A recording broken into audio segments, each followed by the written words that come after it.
Welcome to the Comical Engineers, Fun and Facts with LCTS, where engineering meets experience with a dash of humor. In this episode, we're excited to welcome Karen Baumer, Chief Commercial Officer for ABB Energy Industries, as our special guest. Join us as Karen shares insights from her 30-year career journey, including her recent move to Switzerland, her thoughts on the future of energy, and the challenges of adapting to new cultures. Stay tuned for some interesting stories, industry insights, and a comical twist you won't want to miss. Now, let's dive in. Hello, everybody, to a third episode of the Comical Engineers Fact and Fun with LCTS. We have a very special guest today, but before we get started, we get some household items out of the way.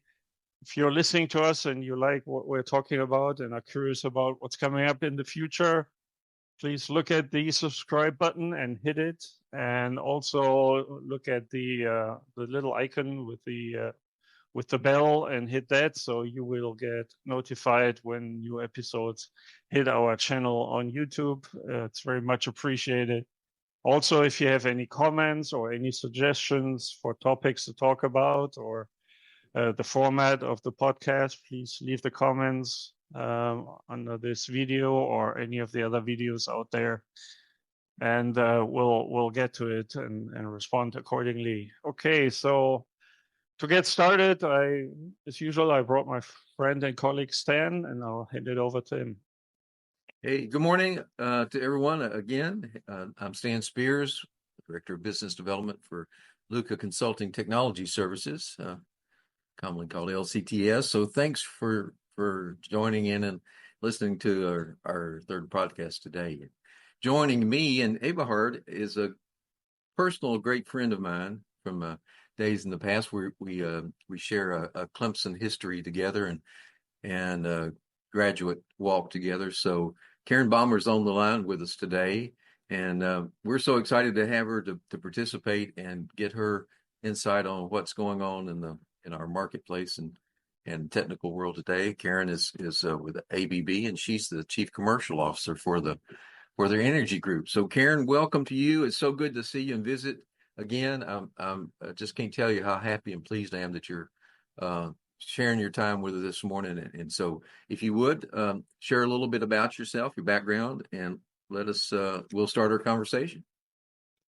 Well, great. Thanks, gentlemen, for having me. I am Karen Baumer. That's already been established, and I work with energy industries inside of ABB. And I'm responsible for a lot of the front end engagement with our customers. And I've been with ABB a little over 2 years, but my career history is not in the energy sector. It actually is in retail technology and supply chain technology. And through a course of this is my 30th year of working. It has taken me from a pure engineering role early in my career to a senior leadership role now in the energy sector. No, that's great. I just think your journey is going to be an interesting discussion for sure, because one of the things that you can talk about, if you would, a little bit about just your recent transition from the U.S. to now you're in Zurich, Switzerland, and I guess a little bit about how that has taken place, and I know the challenges that have been associated with that, and I'd like to hear what your advice is about individuals that might have to have that out in front of them. Well, it has been a very positive experience for me, but challenges, there have been a few. So I actually am celebrating my 1 year in Zurich this month, April. And I moved here last April with my husband, and we have really embraced and adopted new parts of our life. So very much living in Zurich and then Switzerland as a whole, the biggest thing that we notice is the connectivity with transportation, and very environmentally focused with a lot of public transportation, all electric, and we've have our electric bicycles. And then there's just been some cultural differences that are actually quite nice. And growing up in the southeast of the United States, Sunday was a day of rest and typically a day anchored in some sort of a church activity. And that's kind of drifted in the United States. I come back, I land here in Switzerland, and the whole country's quiet on a Sunday. You can go to the train station or the airport, and you can find stores open, and occasionally you can find some restaurants open, but it's a day of rest here. And I find that's really good. We all need a day to recharge our batteries and just enjoy being with each other or connecting with friends. I think more than anything is just learning, anything having to do with learning what the locals do, what they like to do, and how to adapt to that. And it's been great. Eat a lot of sausage now. I love it. I've had fondue this past winter, and I love going for a fondue. I love cheese. Those types of things are great. And once you just kind of get past some of the administrative challenges of moving to a new country, like residency cards and getting established with your banking and getting established with healthcare policies and what have you, those things are going to occur wherever you go if you leave the country. But just move through those very quickly and start enjoying the life of the country that you're in. Yeah, I know a year ago when we were talking about, we had a chance to visit, you talking about your move, and I was told Eberhard that you were moving to Zurich, and he says, well, if anything happens that would be of really a pleasant experience, and it goes back to the train transportation that you mentioned, because especially here in Texas, you don't think about traveling into different countries so far necessarily, but in the train there you can get and leave Zurich, and you can go through several different countries. And there's a train, I think it was like a tourist, a little bit of a touristy tour on the train systems. And I just wondered if you'd had a chance to do any of that on your spare time, to travel the mountains and countryside and see some of that. Absolutely. So first off, we don't have a car, and we haven't had to rent one either. So everything we do is public transportation. So I've taken trains within Zurich, within Switzerland, and then outside. So outside of the country. So let me start with that. Really exciting opportunity. In July, this past July, the Olympics were in Paris. Never been to an Olympics. Well, guess what? Direct train to Paris. I got to go to the Olympics, and I didn't have to drive. I didn't have to worry about parking. I didn't have to worry about gas or charging. I just get on a train. And then in September, go to Oktoberfest. Guess what? Direct train to Munich. You just get on and go. And that's an occasion where you definitely don't want to have a car. So these are great opportunities just to take advantage of, getting on a train and going. Within Switzerland, I think you're talking about the Glacier Express, which really isn't so much of an express, but more of a scenic. And it's actually fantastic. It has windows that go basically almost completely into the ceiling, and you have these beautiful views. But that's kind of a little premium of a train ride. And I have benefited from having offices in Milan and taking the direct train to Milan. And I will tell your audience, if you're ever in Zurich or if you're ever in Milan, that is the prettiest train ride I think you can ever go. And you don't have to pay the premium for the Glacier Express, because you go through both the Swiss and the Italian Alps, and you have to you don't have to, you don't want to work. You just want to look out the window and you think, oh, this is so beautiful. And I don't have to keep my eye on the road. I just can look out the window and see beauty. Well, that's great. Well, before we transition more into the work side, I know too that you've had a lot of international travel that has required air travel. And yes. I didn't tell you, but I hit it, but I know that you probably have a specific routine that you probably, I've just noticed that you've been in so many different time zones in such a short period of time.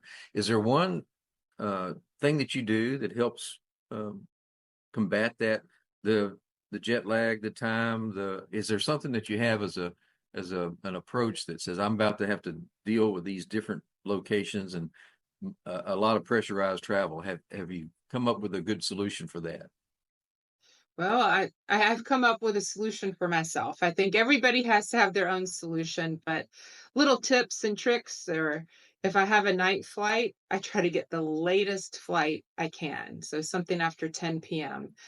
That gets in my body's natural sync, my body's natural rhythm for sleep. I think sleep's super important.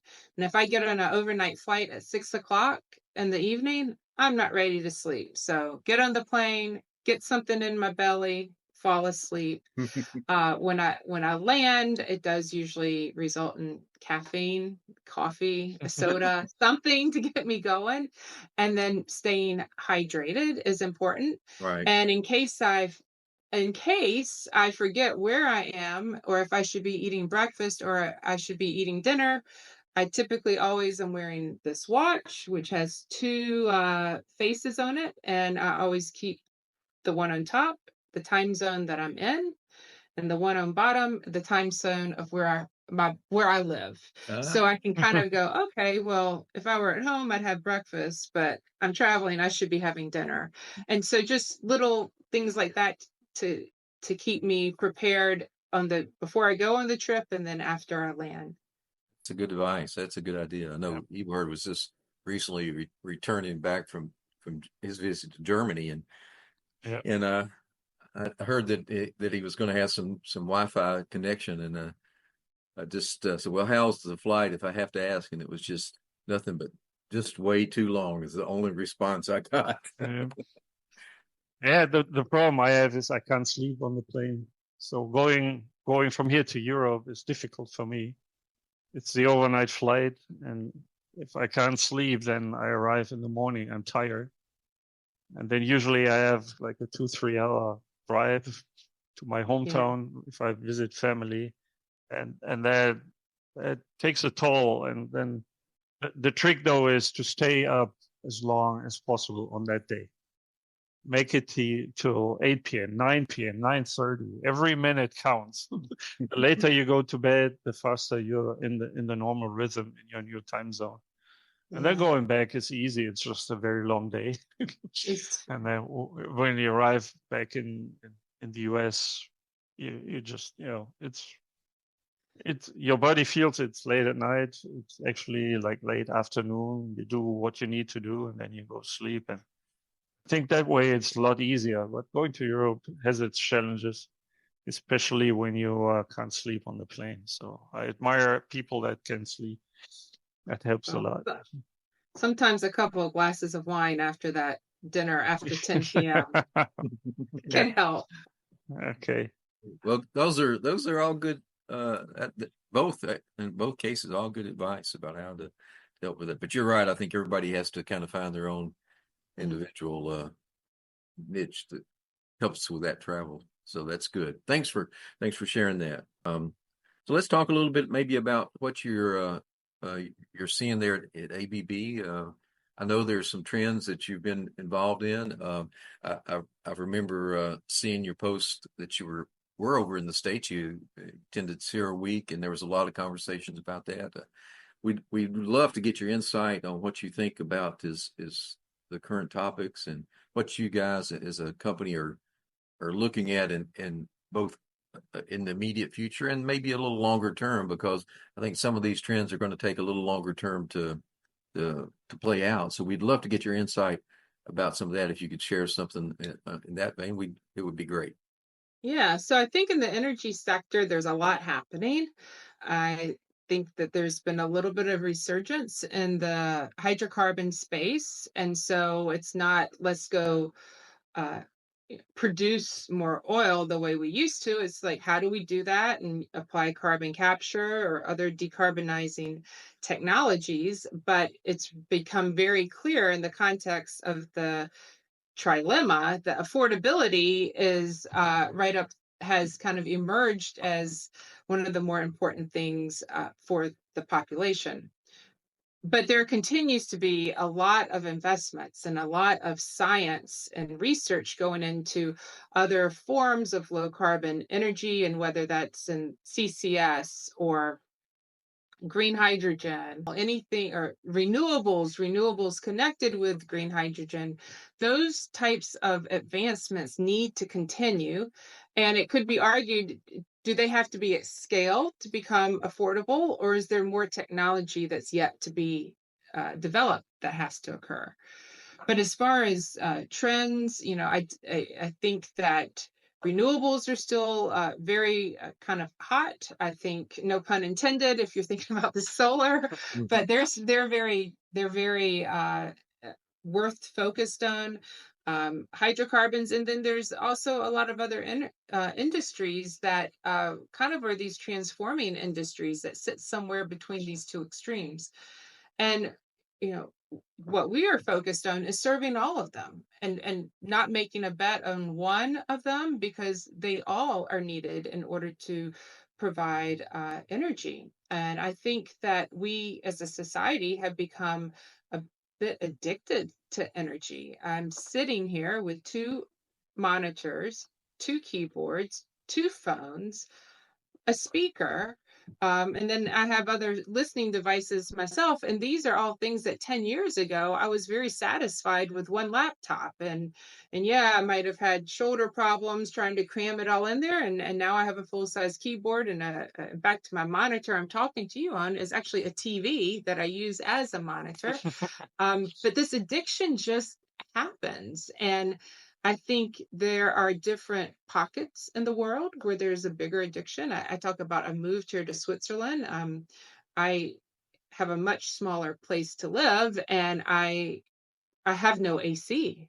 But if I were still in North Carolina at this moment, I'd have the AC on. So I think that in certain areas of the world, there is an addiction to using more energy at home without even realizing the impact it can have. So at ABB and Energy Industries, we're working with our customers to make both the supply and the delivery as clean as possible, as we look at decarbonizing the world. Climate change is real. So it didn't happen overnight, and I actually don't think we're going to fix it overnight, but we need to fix it at a more accelerated pace than the change that caused climate warming to occur. Sarah Week was really interesting. I know it's a global event, but heavy focus in the United States. So on top of what's happening from the energy supply side, a lot of talk about generative AI, what that's going to do to the industry. A lot of talk about, behind the meter, in front of the meter, as we think about data centers. Data centers continue to rise based on this energy addiction. But if we put all of our supply, we're going to have grid stability issues, and then that leads to bad things. And so it's a very complex situation that we kind of have to all work together to figure it out. And again, no one can do it by themselves. We probably could share. It might be I never thought about this till just now. You mentioned that we just had gotten some information from some of our, those data center kind of applications, and there's been a fair amount of those major projects here in the States, here in Texas, and Eberhard just had gotten some recent information where that some of those major data centers are in a slowdown, or maybe even coming to a temporary pause, because they don't have the level of energy or power to supply, or even to the extent that they think the power can be available by the time the projects are complete. And we talked about it, and Eberhard shared a little bit about this, but we talked about maybe there's a potential for what compared to a mega center would scale down to maybe some of the smaller applications where there would still be data capability more than what we have now, but nothing as elaborate or as large as the mega center. And maybe that's going to be a trend. Eberhard might want to share a little bit about some of that he just came into kind of our desktop here last week. Yeah, I think a lot of people underestimated the time it requires to get through permitting stages and planning stages, and then the actual engineering and construction to increase power, especially green or renewable power generation, to support a large data center in whatever location you pick. I mean, along the Gulf Coast, there were at least 4, 5, 6 mega projects that companies like Microsoft and Amazon wanted to build. But they quickly realized that, hey, we might be too fast for the grid and the power supply to grow with us to be ready when we are ready. So that's the reason why they're pausing now and kind of delaying those developments. But in what we are looking at is there maybe an opportunity in this where you do more on a small scale, you develop on a smaller scale, smaller data centers with power that is already available to start serving the clients. And then once more power becomes available and the grid stability that you mentioned is guaranteed, then it can be scaled up.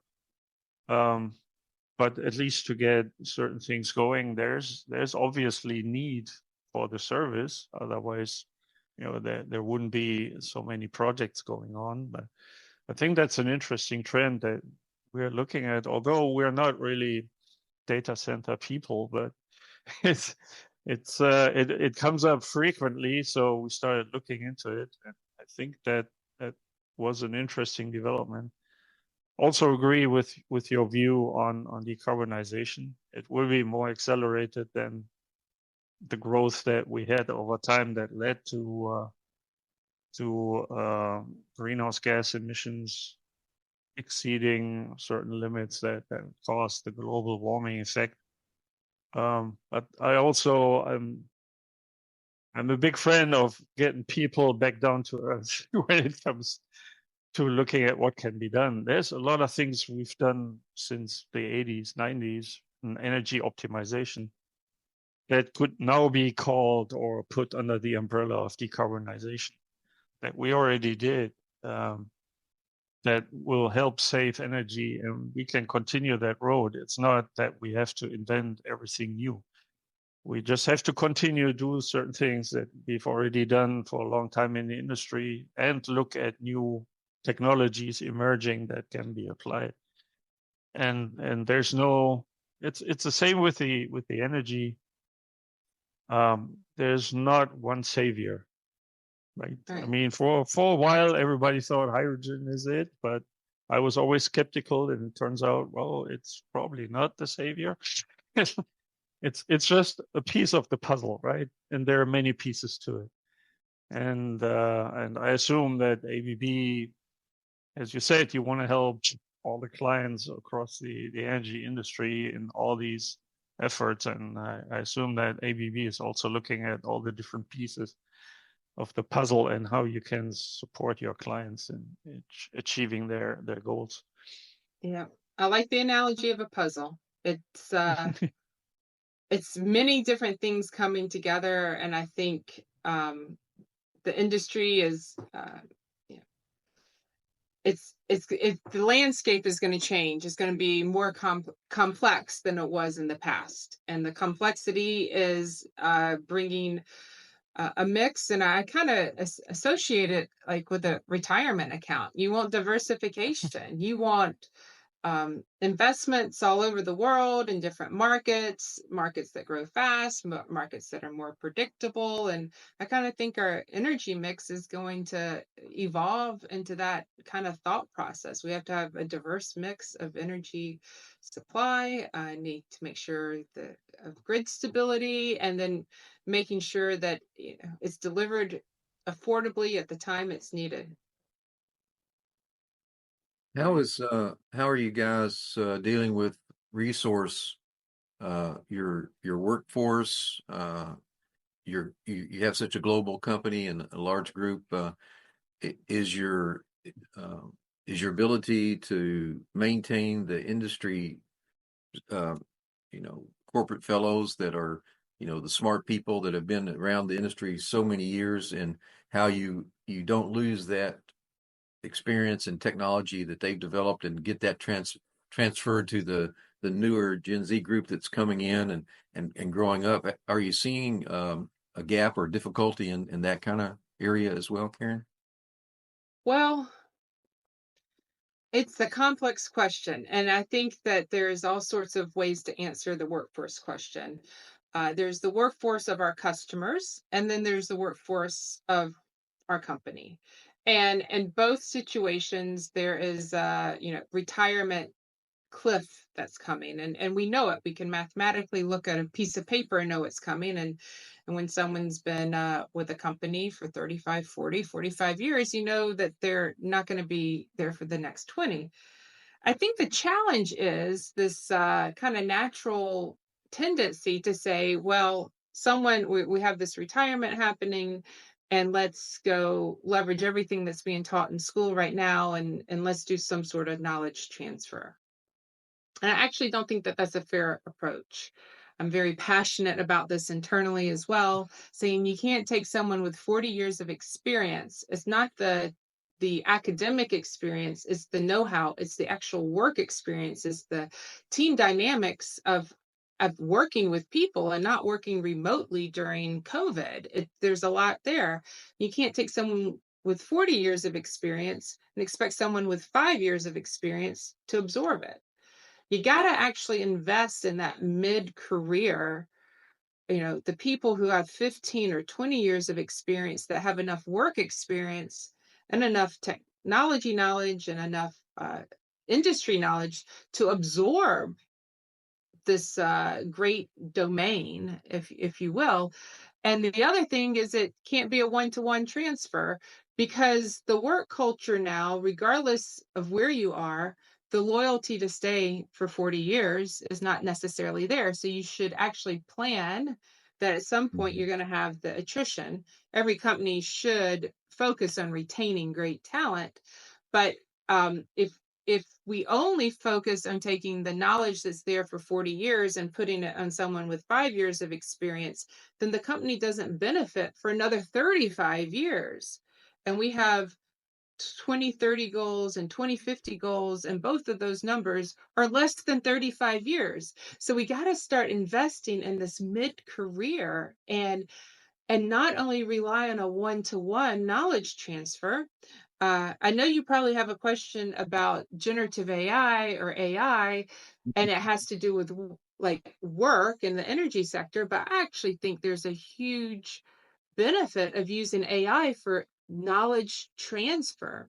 How do you capture this knowledge of the people who know it all, maybe put it with a chat and some chat bot or whatever, and then produce and document and organize and actually capture this knowledge in a way that can benefit the workforce.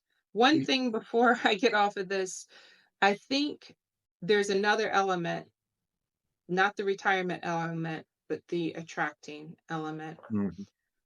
We're living in a society where there's a large population. You mentioned millennials. They don't want to work for a company who is in hydrocarbon production. So how do you attract them? And we've not always gotten the talent we wanted, because we have candidates that don't want to work for us. They just don't. And I had a light bulb moment a few months ago saying, okay, that's fine. I respect people's desire not to. I mean, there's some people that don't want to go work for Philip Morris, and I get that if they, if their personal beliefs are such. But attracting the right talent that can help with the solution that decarbonizes, and changing the narrative of why you want to come work for a company that's investing in decarbonization, even though they have hydrocarbon customers, is a huge emphasis that we're trying to elevate as we attract new talent. And it kind of comes back to that data center. Like, if you stopped using this, maybe it would help with some of the energy supply that you're saying, you don't want to be in the hydrocarbon space. And it's education that has to occur. and telling a story to attract someone to say, yeah, I want to go solve this. Well, that's that's a good point about because I mentioned we were talking yesterday about how AI could affect and what we have to deal with that, and it's a good example because I happen to be in Galveston this week at the REFCOM conference, which deals with the delayed coking and carbon the sulfur recovery units, and a year ago exactly at this time, I met some young people that had been hired by recently within the past 6 to 8 months, had been hired recently, pretty much out of school, 2 or 3 years out of school, chemical engineer, very, very bright. And they had been placed in a senior process department management role in an operating refining unit. And they had been challenged to look at all their process safety procedures, the PSVs, all of that. And it hit me yesterday when we were talking about it. That individual, or even a small group of individuals, could have started a year ago at this day, and they couldn't have physically read all of those procedures that are on the shelves in this period of time. It would have been there's not enough hours in daylight to do that.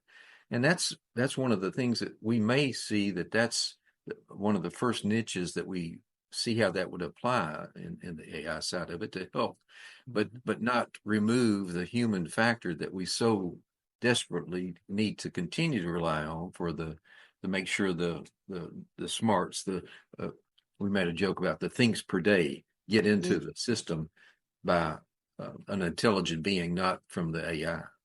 Right. Yeah, I agree. I agree with everything you said, Karen, and I'm happy about where we are with LCTS because LCTS provides a platform. I mean, we're not the only ones, of course, but a company like LCTS provides a platform for people that have been in the industry 30, 35, 40, even 45 years, who don't want to work full time anymore, but who still want to have some fun and doing some nice stuff. So they come to us and we provide them with opportunities that they can say yes or no if they want to do it or not. But it is important for us to still have access to that experience, to the skills, to everything, because even though technology has advanced rapidly and is still doing such, it still doesn't replace that kind of experience and knowledge about how to deal with people on the one hand, and also how to apply technology correctly so that the result brings the best value to the customers. There's so many things that can go wrong. And if you don't know how to use all these tools and how to check to make sure that the results you get, garbage in, garbage out. So is the first rule of process simulation that you get taught. And that's a very important factor that we put a lot of emphasis on. But you're right, in the long run, in order to make that transition and capture that experience, we have to find new ways of doing it. That one-to-one transfer doesn't work anymore. As you said, people don't stay 35 years with companies, they move along. So you have to find other ways of capturing that experience and that knowledge and using it, improving it over time, and making sure that you are always in tune with your customers as well, who develop and they change over time as well. The way they work, the things that they need, and how they execute projects and all. There's a lot of change going on currently, and a lot of people don't know how to deal with it. So it's important that you have the tools, you know how to use AI properly, but you also still need that backbone of experience from people that have been in the industry long enough. So it's challenging, but it's not impossible. I think we will have a lot of fun over the next years. Our challenge, Karen, is that we have to schedule the activities between their lawn mowing opportunities and their grandchildren babysitting schedules. And once we get that plugged into into the Excel sheet, we can get their time in pretty good. So As that's long as you have a method to the madness. So there is definitely. That is part of the madness, exactly. So so today's time, so thank you again, but I know I've got to give you a chance here. The whole theme of our podcast is the comical engineer. So I've just got to get your comical story. Can you share that with us before we close? Well, it's not a comical story with regards to my engineering background, but my team, more than 50% of them are engineers, and they're very focused on details and precise. And I had a story just come to me before we hit record as I drank my water. And the reason I think it's funny is here in my home office, I surround things on my desk that make me happy or reflect my personality. So every day I drink out of this glass. And in a team meeting, they're like, Karen, you drink a lot of water. I said, yeah, about a gallon a day. I think it's good for you. And I said, no one ever makes a comment on my glass. I drink in front of you all the time. And I said, it's a nod to my inner spirit that I think I'm young at heart. And they're like, well, we've been wondering why there's a 92 on there. And I don't know how the camera is, or if you're seeing a 29. It's 29 it says for us. Forever 29. And they said, well, for the last year, we see you drinking out of that. It kind of looks like it could be a cocktail or a wine glass, but we know it's water because I have my Tupperware pitcher right here that I refill. But we don't know what the 92 means. We know we can't correlate it. And we kind of thought maybe it was one of the years he graduated or something. I said, that doesn't make, but we knew that didn't make sense. I said, it's forever 29 because in my heart, I'm forever 29.